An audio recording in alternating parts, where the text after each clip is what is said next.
All right. Now, the sponsor of the bill made mention of affiliation of CSOs and NGOs with a view to the global security crisis, where donations could come from terror groups, so to speak. He says this could threaten national security. Don't you think he has a valid point? What the international organizations have done is that they have seen disadvantages going on, social ills going on in Nigeria, and they have decided that, okay, which organization in Nigeria can we trust? I want to believe that international organizations have gone through governments sometime in the past, and we saw the Gavi report, and that has not yielded any positive result. Now they have identified local organizations that are doing something in their lives. Okay, let me support you. Now, when you talk about, okay, we don't know where the people are coming, what national interest and all of those things, go to the CAC and look at the documentation that are on the papers of this CSO. The information is clear enough for you to know that there's nothing hidden under the umbrella of the CSO. They operate according to law. Therefore, there's no national interest that the civil organization will work against. They are working for the single interest of the Nigerian people. That's just the simple truth. Now we're talking about national security, which I'm quite happy about. So today, we've always been calling about a stakeholders meeting and dialogue between the security agencies, civil society group, and citizens. But over time, the security people would not come and sit on the table and try to even make us understand how much money has gone to the national security and how has these funds been used judiciously. Because as much as we want to see transparency and accountability, our security agencies are not even accountable to anybody in terms of how they use public funds for national security judiciously.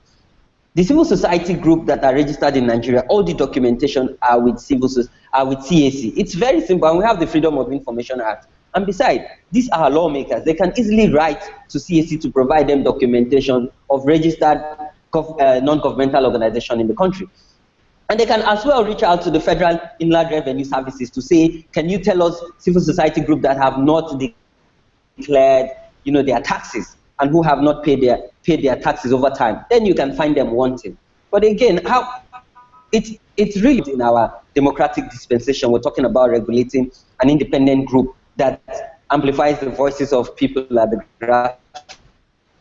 And of course, it just tells that our policymakers are not in tune on the reality of the ordinary Nigerian. Well, one of the issues he raised was that the lack of governance or weak structure within the CSO groups is making way for some 419ers to hide under the umbrella to swindle people. And that's according to Representative Jibril again. Don't you think it will be a good move to stop this from happening in the future? My brother Victor, for every single cent or for every single dollar you receive from international donor, you must account for that money.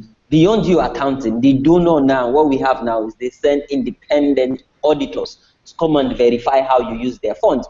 Let me tell you, when we talk about international donor, they're actually taxpayers' money, probably in Germany, that are sent through their bilateral agencies and now using to support NGOs in Nigeria. So they're also ensuring accountability to say that they can provide evidence base that your organization is undertaking for every single dollar. Believe you me, since I've been in this sector, every single dollar international donor money that we get, we account for it. And they bring external auditors to come and verify our own structures. All right, so let me just come back to you, Hamza. Now, a query was put out by your NGO, Follow the Money, which talks about how the EU, the UN, the United States, and even other donor agencies have donated about 53 billion naira to the IDP cores in the northeastern part of Nigeria. Yet, a lot of IDPs are still suffering from malnutrition, while some have already died from starvation. Don't you think this will change the situation? Well, I'm happy you're bringing the issues of the IDPs, and now we're experiencing high level of malnutrition in the northeast, particularly in Borno State. The funds that goes to IDPs are being coordinated by our emergency agency, which is NEMA. And I remember in 2015 when we particularly wrote to NEMA, for NEMA to just provide us simple statistics, how much have they gotten to tackle IDP issues? And secondly, how many IDPs do we even have in Nigeria, and which camps are they situated in across the country? But as I speak to you now, NEMA has not been able to tell us. every fund that goes into disaster risk reduction and management goes to NEMA, because NEMA is the coordinating agency. USAID, UNICEF, and other UK Aid, all their funds goes to NEMA. Funds that are given to other civil society organizations for IDPs are actually accounted for by the organizations that get them.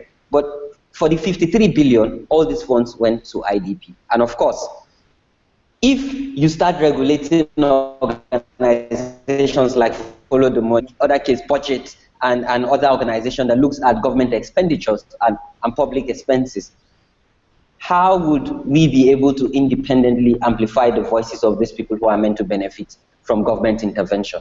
What we're actually doing, I was saying, is how can we make aid, or as we call them, intervention, more effective? How can we ensure impact for every single kobo of tax basic amenities for people in rural communities? All right, guys, thanks for coming on the program and sharing your perspectives on this bill. But then we have to end the conversation here this time around, and we'll take a quick break. When we return, we'll be joined by a representative of an NGO to give us more analysis on this topic. Please stay with us.